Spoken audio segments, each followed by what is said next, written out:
start vibrating, being, feeling, experiencing the energy of those dreams in this moment, of those ideal outcomes. When you start vibrating at those frequencies in this moment, that's when you start attracting that into your experience.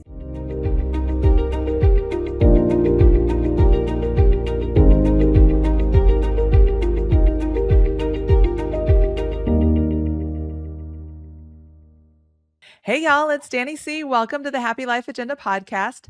As you know, this podcast is dedicated to empowering women to step into their full power and claim their happiest life. That idea might seem far-fetched, but if you've listened to the nearly 50 guests I've interviewed in the past year, then you know that it is possible because it has been done. Many of my guests have done it. And the question you want answered is, how can you thrive and trust the truest version of yourself, make a living, and find happiness too? And that is why today's conversation is so important. I'm joined by Allyson Scammell, who has walked many on this path of doing what you should do, climbing the ladder, and then going into what she knows she was meant to do. And so, Allyson, welcome to the podcast. I'm so excited that you're here. And I'm actually going to hand the mic to you because you have an incredible story of going from working with USAID and NATO to now helping others find happiness. So welcome, Allyson. Tell us your story. Thank you, Danny. I'm so thrilled to be here. And thank you for the opportunity to share. You know, I was born and raised I've on a farm in South Dakota in the United States. But I've been living abroad mostly since 1998. So I call myself a farm girl turned global nomad. And when I was a kid, I just dreamed of getting on an airplane and going off and helping people who were in need in faraway places, which is kind of silly because I never thought about helping people in need. Like for me, I don't know, back then it was like I had to go far, far away to help people. And I realized that that's not something that I need to do. There's all sorts of ways to serve, around you. But I started the career and it was, I didn't know about manifestation, obviously, when I was a little girl, but because I could feel in my bones the exact career I wanted, even though I didn't have the words for it. I didn't know what USAID was, which is an agency that doesn't even exist anymore. And I didn't know what humanitarian response was, but I could feel it. I could feel what I wanted to do. I could feel how I wanted to help people. And I ended up manifesting that exact career that I felt as a child, even though I had no language for it. I had no context. But then 17 years into that career, living in countries all over the world, responding to crises, I started to feel very hollow inside. I was kind of addicted to life on the road and the adrenaline. And whenever life started to feel really kind of sad and hollow, I would just pick up and move. And I thought, the next place will have my answers. The next place will have my happiness. And then lo and behold, all my troubles traveled with me from place to place. Oh so then finally one day I was just I kind of was in a rock bottom moment, and I got this calling to quit my job and travel the world. This was before I had kids, before I was married. I didn't have any money though. So it's very funny how I mustered up the money to go on this trip. It kind of fell in my lap. The universe kicked in. And then I made it as far as Madrid, and I ended up having a near-death experience. Oh my gosh. Yeah. And it was from that NDE. It was, it ended up being sort of a, spiritual breakthrough. And it was from that experience that it sort of put me on a new path. That was in 2009.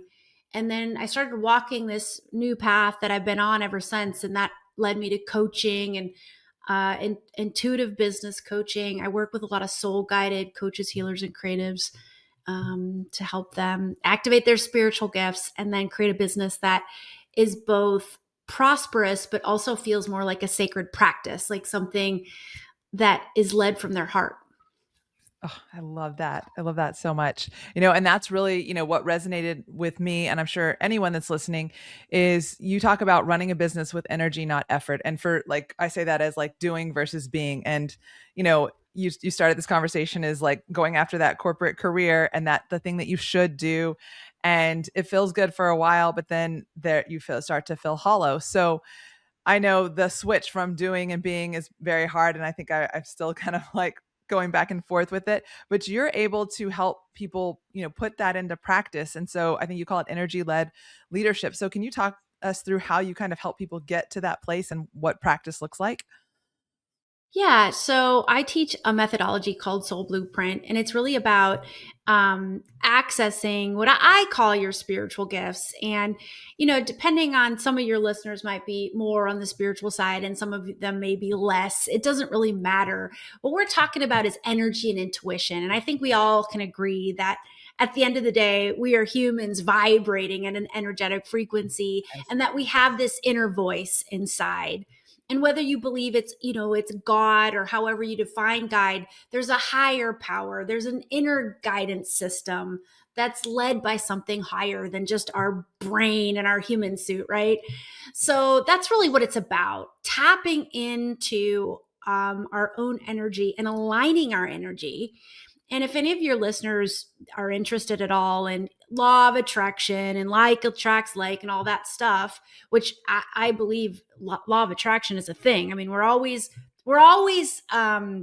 manifesting. Every breath we take is a manifestation. But there's a difference between manifesting and conscious creation. Conscious creation is when you really step into the role of the director of the movie of your life and you make the choice. I want to live this way. I want to have a business that makes money. I want to serve from my heart. I want to have this program that fills with X many people, and I want it to have this much revenue. And you start vibrating, being, feeling, experiencing the energy of those dreams in this moment, of those ideal outcomes. When you start vibrating at those frequencies in this moment, that's when you start attracting that into your experience. So if you think like, okay, I have a program I want to launch next month. I want to fill it with 10 people at $1,000 each. That's $10,000. I like to think in numbers. Okay, so maybe that's my first 10K month I've ever had in my business. How would that feel to have a 10K month? Do I believe I can actually achieve a 10K month? If the answer is no, that's okay. That just means you have some energy blocks and some limiting thoughts that are getting in the way that need to be cleared out. But if the answer is yes, heck yes, I can have a 10K month. Great. How would that make you feel? Well, it would make you feel connected and abundant and contributing, love, maybe harmony. So, how can you start feeling those and being those frequencies in this moment? That's what's going to align you to your 10K month or your 100K month or your first 7-figure month. Wow. So I love that you said that because I have been through this journey myself. And I would love for you to break down how it's different from fake it till you make it. Because I think, again, type A perfectionist personality, it was like, okay, I can show up in any room how I need to. And I'm believing that, but really there's that subconscious programming that I was tapping into that's not attracting the things that I want. So can you talk a little bit about the differences between fake it till you make it and what you described? Yes, I love it. So we, are folks that most of us, I'm sure the listeners of this podcast have invested some money on our personal growth. And we have probably taken a mindset class and, we probably worked with a coach, and mindset work is great. We need to get our brain on board with our dreams, but ultimately mindset work can also mess us up. And it can mess us up when let's just stay with this example of a 10K month. When we're saying, I can have a 10K month. I can do this. I got my socials. I got my offer. I got my launch plan. But you're vibrating, but underneath that inner cheerleader that's saying you can do it, the truth is an energy block that says, I failed in the past. I'm just going to fail again. And underneath you got to that subconscious, you said that subconscious programming. Underneath the mind work that we can hear clearly is the subconscious programming saying, you're not going to make this launch. It's not going to happen. That 10K month ain't going to happen next month. That then, if that feels true on any energetic level, that's going to have you vibrating at what?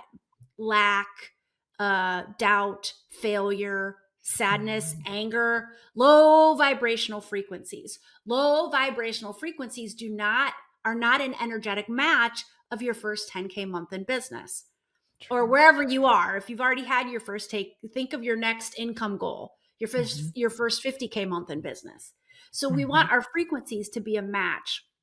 So what I teach in Soul Blueprint is a process whereby you call up all of those limiting beliefs, either the conscious limiting beliefs or the subconscious limiting beliefs, and you call up the blocked energy that's attached to them, that's weighing you down energetically and putting you out of match frequency to your dreams. So you can clear those and release those. And when you do that, your natural frequency automatically rises.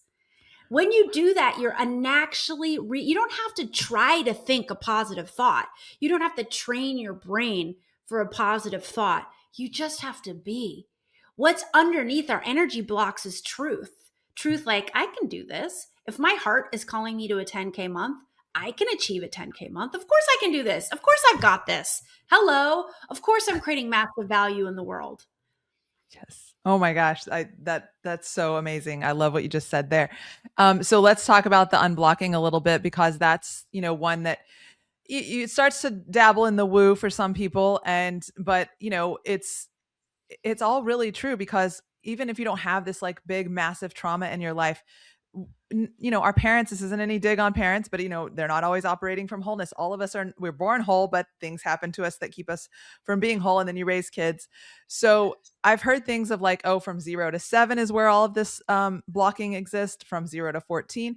Can you take us through how someone can maybe a really high level what unblocking means and where they need to go in their mind to kind of clear some of that?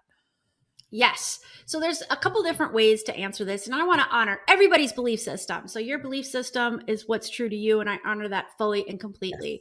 For Yes. folks on the wooer side, if and only if you are open to this, or it's sort of resonant, or you're curious, I personally hold the belief that we live a lot of past lifetimes, and a lot of us are actually bringing past lifetime blocks Ah. like luggage. We are very pure as babies when we come Mhm. in for sure. But on an energetic level, a lot of us are pretty old souls with a Wow. lot of experience from before this lifetime. So we bring it forth like luggage and it weighs us down in this lifetime, but it's our soul curriculum to clear that.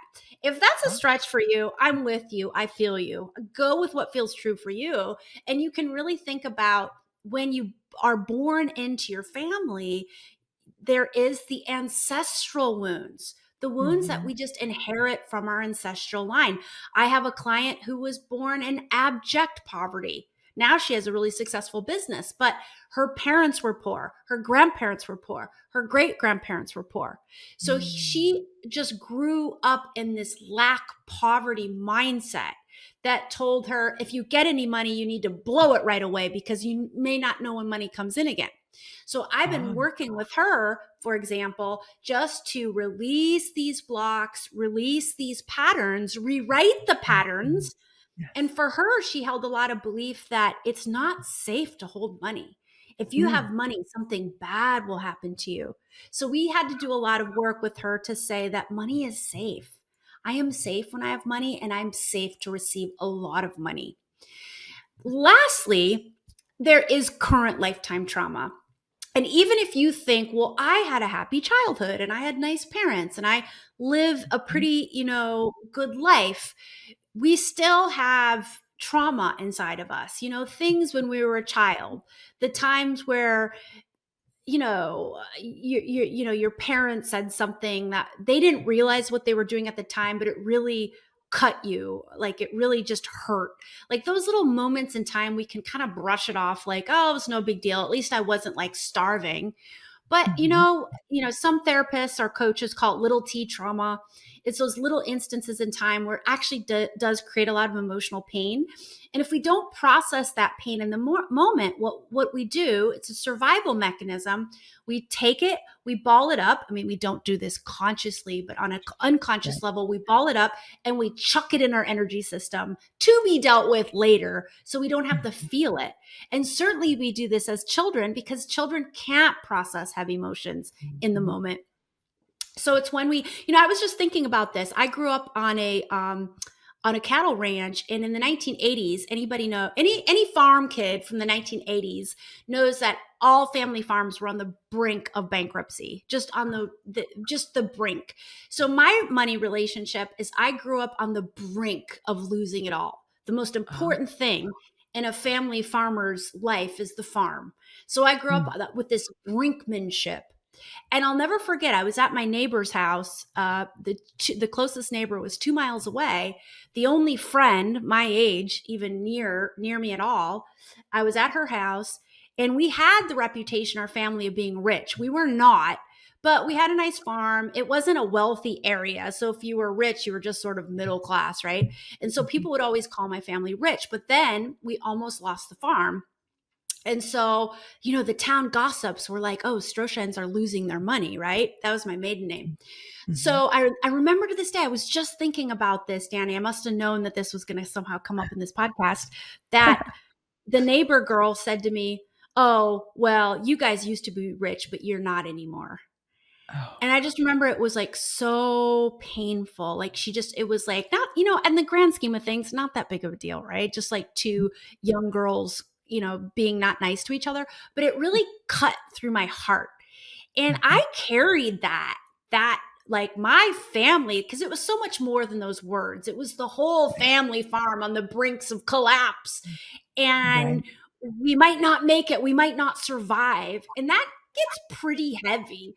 And of Yeah. course, I was too little to process all that in the moment. So what did I do? I chucked it inside. Mm. But when you do that, it brings you're getting back to your frequencies without you even Mhm. realizing it, brings that old frequency down. And then without you even knowing it, you're vibrating at lack and fear and shame, lots of shame around money, all those Yeah. things. And then you start attracting things into your outer experience that are a match to those low vibe frequencies.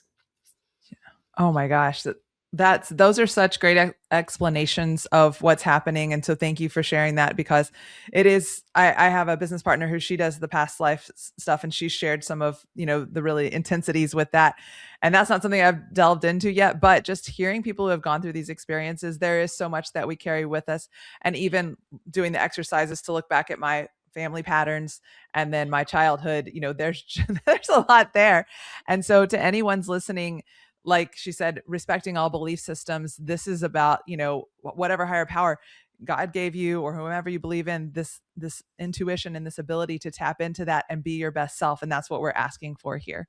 So on that note, let's just flip the script a little bit and let's talk about where we are today, which is, AI is on the rise. And a lot of people are outsourcing higher self creativity to this machine and just asking it questions on, like, how do I parent has even come up in some of the headlines. And I feel like there's two schools. You can go that route, or you can say, like, who was I meant to be? Lean into your gifting, become the expert, and then leverage this technology as a partner and be able to keep your job, start your business, and change the world. And it doesn't have to be this like downfall of humanity because technology and AI is changing. And so, as someone who helps people thrive in their creative self, how do you see diving into your intuitive intelligence and all of this being an advantage in the marketplace? Can you speak to that a little bit? Yes. So I am someone who's completely transformed my relationship to AI. I was totally in the resist, resist, resist. I was really worried about AI stealing because the stuff I do, I feel, is on the leading edge of consciousness. Like, you can't Google the stuff that I do unless you find me. If you Google it, I'll pop up. But I was really worried if I start feeding this AI bot with this stuff that I'm creating on the cutting edge of, the leading edge of consciousness, that it would steal my data, Mhm, present it mhm, as its own. Somebody was mm. like, "Oh yeah, you think that they're going to quote you, Allyson, with all of these like spiritual leaders out there who might have like a couple million followers? They would quote them first." And I was like, "No, I would love it if they quoted me. That would be amazing." I'm worried that they would just pass it off as their own and not quote me or anybody else. And there Right. has been, there are lawsuits go Mhm. ongoing about copyright infringement. And I really believe that we as entrepreneurs need to have our copyright protected from these AI services that are gathering information on the internet. So that is something that I was resisting at the beginning. And I do think we as creatives need to demand that our copyrighted information that we create is protected and not, Mhm. just put in the ethers of that the AI bots can like grab from.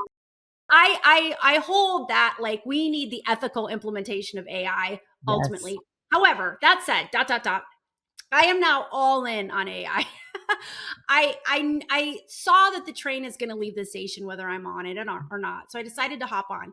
And once I hopped on, I was like, "Oh my god, this is unbelievable." I was just like, I've been a business owner for over 10 years. I've put 10,000 hours in coaching and healing. I've done my work. And so when I started to use your words, which is the exact way you should approach AI as a partner, I was like, this is the single greatest technology ever invented.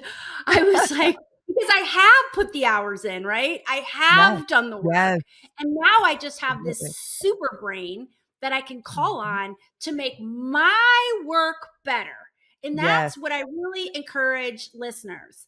If you rely on AI alone, you will begin to sound like everyone else. Mhm. Just imagine that's the baseline. Everybody's got access to it now. Everybody's using it. I can always tell copy that was AI only written without a human kind of judging it and putting their own spin on it. Mhm.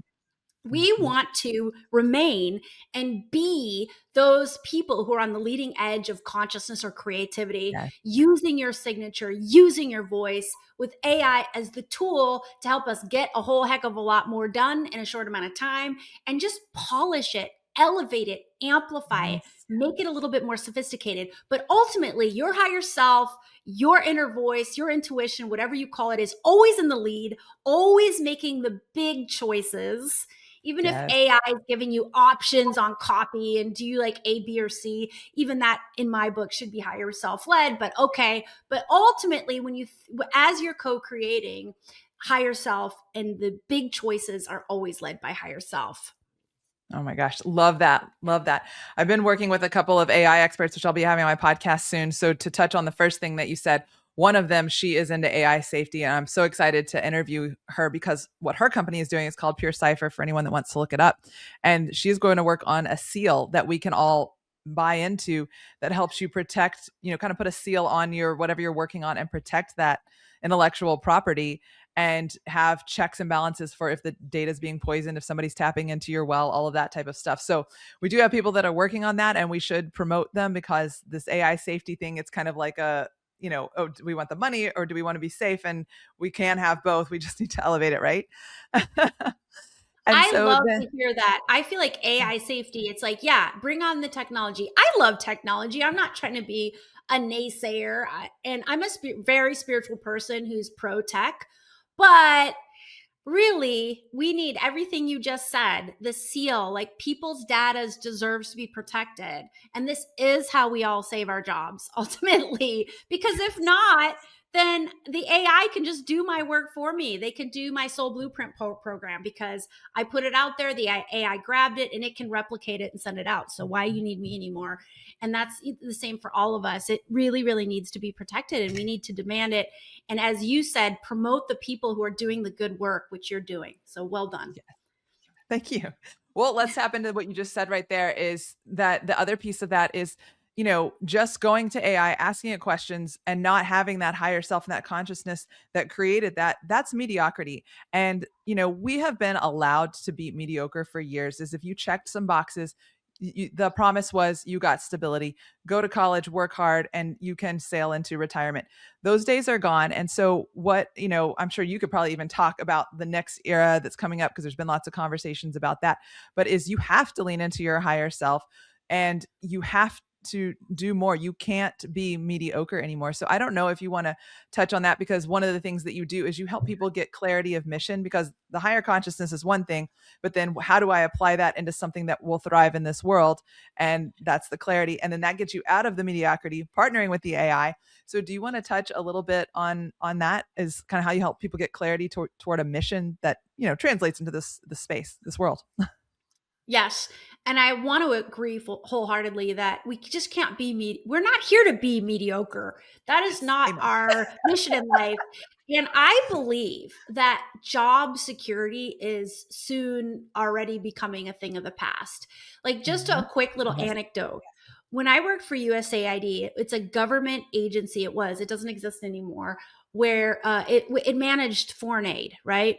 And I was posted in a country, and a USAID employee was drinking and hit someone in a car. I don't remember if it was hit and run. I'd like to hope that it wasn't run, but let's just say it was a hit accident, and they killed the person. Oh gosh. Yes. And nothing happened to them. So it became this sort of Oh, dark, horrible, not joke, but just sort of saying that you literally can kill a person and not lose your job. And I do think that's the old paradigm and the old, right. like, job security, especially like in certain sectors. Like, you could literally kill a person and not lose your job or have, you know what I mean?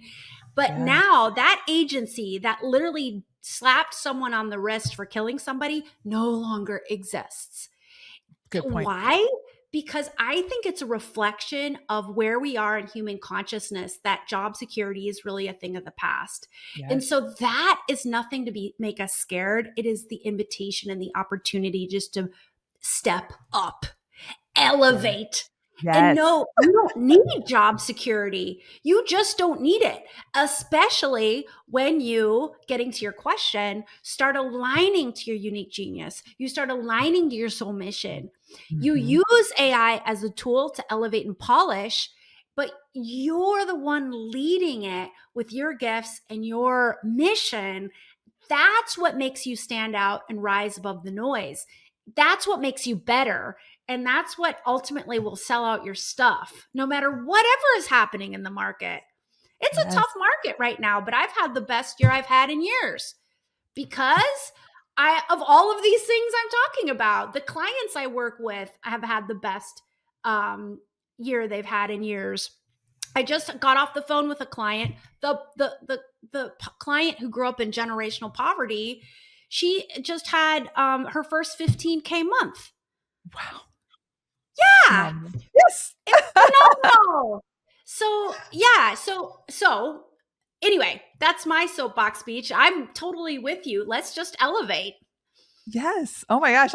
I love that, because that's, as we started this conversation, is if you think that you can't do it, and you hear these conversations and you're like, oh, that's just them because they have X or they have Y. I mean, this conversation here, we've really dove into, like, it doesn't matter where you came from.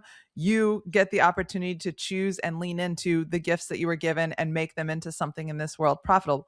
But as Allyson just said, is like, for a lot of us, this was a shakeup year, but for a lot of people, they had their shakeups and they're thriving. So it's not impossible for anyone. And don't let what's swirling around you cause you to pour into that scarcity and that negativity, because that's what's happening to a lot of us. And I'll admit, like, for a while there, I quit watching the news because it's just like every headline. That's what the news's job is. It's to make doom and gloom, because we'll stop and look at it. We'll look at the train wreck. So this has been such an impactful conversation, Allyson. So I wonder if you can give us like 3 takeaways of, trends that you see emerging entrepreneurs can prepare for, kind of what will take us into 2026 successfully. Oh, that's such a good question. I'm really been trying to crunch that. Just like mostly, connecting into higher self and higher powers to really get it, and then see what I have been witnessing happening. I think it's a wise question to ask, no matter whatever industry you're in, to think about what can I offer that AI just simply can't? Because if AI can offer it well, people are just going to probably opt for AI. So, and Mhm. that's okay. I mean, that's okay because there's so much that AI can't offer and it cannot offer as well. I think that, so what is that? Community. I think there's going to be a Mhm. rise in community. It's like a post-pandemic. People are going to want to gather again, gather in Yes. a human to human sense, like local gatherings, but but it's going to be even more bespoke, even more specific, like-minded people who are truly connecting around a cause, an issue, something they want to learn, something that they want to, a person they want to be. So if you are offering something that in addition offers a community element, I'm a coach and I offer Soul Blueprint, and a huge part of Soul Blueprint is community. In 2026, I'm going to start expanding it to teach people how to create local communities for their own gathering of spiritual like-minded people who want to gather and connect over all these crazy issues that we're talking about. So I think people are going to be willing to pay for community because, to be honest, it's hard in our really, really fast-paced world. When you get to be a certain adult age, you've got kids, it's really hard to carve out time for friends and for like-minded Mhm. folks. So if you can Mhm. just have community be a part of something you're already investing in, and all of a sudden you have this like pool of amazing people that you get to either meet up with online or in person, that is Yes. super valuable. And I think that's what's going to give your products the extra touch. Yes. Oh my gosh, that's such a great one. Amazing. Go ahead. So that's one. Two, I think travel. Again, AI can't travel for us. I think like if you have an aspect of your offerings that has like a retreat, I think retreats are big. I've Mhm. been reading a lot how in the luxury market isn't doing so well. Like people aren't really buying certain luxury goods that they used to, Mhm. except for travel. Luxury travel is up there. So if you are someone who's interested in, and you don't have to be a retreat coach, but maybe as part of your offerings, one time a year, you have a gathering of again, it's community. So Mhm. any sort of Mhm. travel aspect or getting people together aspect, I think is a hot trend, if you will, for 2026. And lastly, I think just getting back to infusing love into your offers. I think it's like, AI can mirror human empathy pretty good, but it's not human empathy. It only Mhm. mirrors it. So if Right. you're offering something that offers real love, real empathy, real human connection, people are going to feel that that's going to be valuable. And this is whether you're in the coaching industry or not. If you're in some other industry, this is the same. I always use Yes. if you designed blenders and you created a blender that you just infused love into it, like the self-cleaning blender that made perfect green juices, people are going to, high consciousness people are going to feel that and buy it. So I guess my last trend, I would say love, real human empathy. And it all gets back to kind of human to human connection. And I think Mhm. that's what people are going to be looking to invest in 2026. Oh my gosh. Those are perfect. So well said. I agree 100% because it's some of the stuff that I've been seeing too. I want to touch on the blender example because I think this really speaks to, a lot of us have either lost our jobs, looking for jobs, want stuck in what we feel like is a toxic environment to find a new job, or we're an entrepreneur that's like trying to make our way. And what she just said is like a blender seems really benign, but when you figure out how to bring value and what you do and what is your innate gifting. So what does the blender that she just kind of briefly described solve for people? And if you're a mom that's on the go and you really need to get your greens, well, that hypothetical blender might solve that problem and just make every day easier. And so do you see how it's something so simple, but it's infused with love? And so that's what we're talking about here is, I'm starting to work with insurance agents and plumbers on brand identity because those are, they're just plain Jane professions, we think, but how many of us really understand our insurance policies? Not a lot. So if we can have these people who do understand it leaning into what a conversation looks like with somebody who doesn't, how much better are we going to lean into insurance and be excited about like, oh my gosh, my healthcare is taken care of.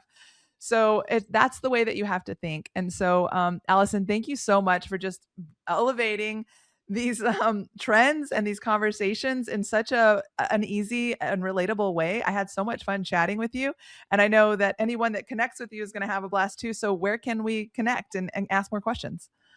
Yes. So you head over to my website, AllysonScammell.com. I always have a free gift going. I was telling Danny I'm in between free gifts at the moment, but if you head over there, you'll find it on the home screen, some sort of free gift to opt into. I'm cooking some really amazing ones up for 2026. So whatever you find is going to be really high valued and really help you to get your energy and your intuition in sync for 2026. You can follow me on Instagram at Allyson Scammell or Facebook. And also, I have a podcast called Soul Guide Radio, and it's where I share inspiration and insights and tidbits on how to build a business that feels both successful and like a sacred practice. Yay. Oh my gosh. Thank you, Allison. I am definitely going to, if you haven't checked out her website, I strongly recommend it. It is one of the most well done websites that I've seen. And I've worked in marketing for a long time. So very, a really great website, Allison. It's easy to Thank you. navigate, lots of fun stuff to check out. And then, yes, her podcast also, if this conversation hasn't illustrated that, like Allison actually, that 10,000 hours, she's leaning into all of the pillars that will get you to that level of tapping into your higher consciousness, tapping into the highest level of your belief system and becoming who you're designed to be. Because I do believe in 2026 and going forward that this is how humanity survives AI, as the kind of joke is that this is how you lean into a secure and happy future. And so thank you, Allison, so much for sharing all your insights with us today. We're so excited to have you. Thank you for And having me. It was an honor. you're welcome. Well, and for all of those that are listening, thank you for tuning in. And as we started this conversation, Allison is an example of what's possible. She also gave examples of clients who have achieved what is possible. So you can do it too. Just start stepping into your gifts, start asking those questions. All of this will post on social media, so you'll be able to engage with us online and ask your questions in the comments. We love jumping in there. And as I say it so often, mentorship is a key component to success. So whether you reach out to me or you reach out to Allison, these are individuals who we have done the work and we're having the conversations and we want to help you. So the first step is just to reach out and ask. And as always, if you love this episode, click subscribe below, leave a review on your favorite platform. And I can't wait to chat with you guys again next week. Thanks so much, Allison.